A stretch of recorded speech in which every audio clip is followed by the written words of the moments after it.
we're going to go on to the next song, which is the song that represents your outer Ginger. And it is Belle from the Beauty and the Beast soundtrack. I know that you are nuts about. I saw a video when you were just on your electric vehicle road trip, and you are this character completely. You know every word. Oh yeah, I know so many Disney princess. There was a point when I lived at Valparaiso going to school, and I would go drive home, and the ultimate Disney princess soundtrack was one that would keep me awake. I was not yet diagnosed with narcolepsy, so I learned every song to these, and I would be blaring them with my windows open, like screaming Belle. And then I ended up dancing to this because, when it's so funny, I haven't done something like you made me do. You made me choose songs in my life that I've loved and meant something. Dancing with the Stars was the last time I had done that. And this song was just one of those songs that had always kept me awake, and it was just she's one of my favorite characters. And then they chose, I didn't realize how literal they were. Those songs became the songs I danced to. So Belle was one of them on the Disney Week, and it was so fun. I would have done Disney Week every week on that show.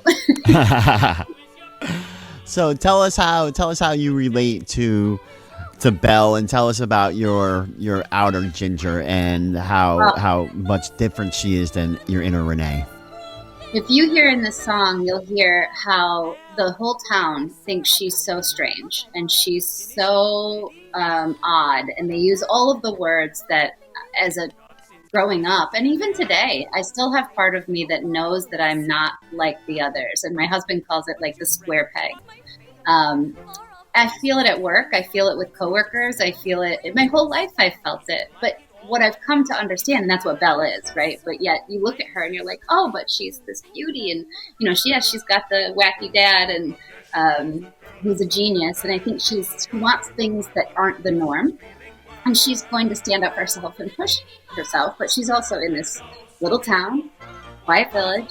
She doesn't know how to get out. It's not like a clear answer, even with her intelligence and things. So I think that I feel that push and pull a little bit, and how much of my weird can I let out to beyond protect myself. I think if you were to go around ABC right now, people might be like, oh yeah, that fits. That she's like Belle. Yeah. Because and you know what it is too, and I've realized this is about myself, is one of the lines is she's always got her nose stuck in a book, right? Her nose stuck in a book.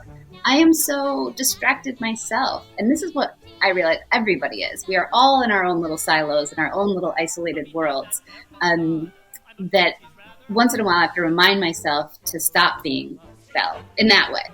Like open up, sure, look around, take it in, and realize nobody's looking at you like you think they are. Nobody's worried about you. They're worried about themselves.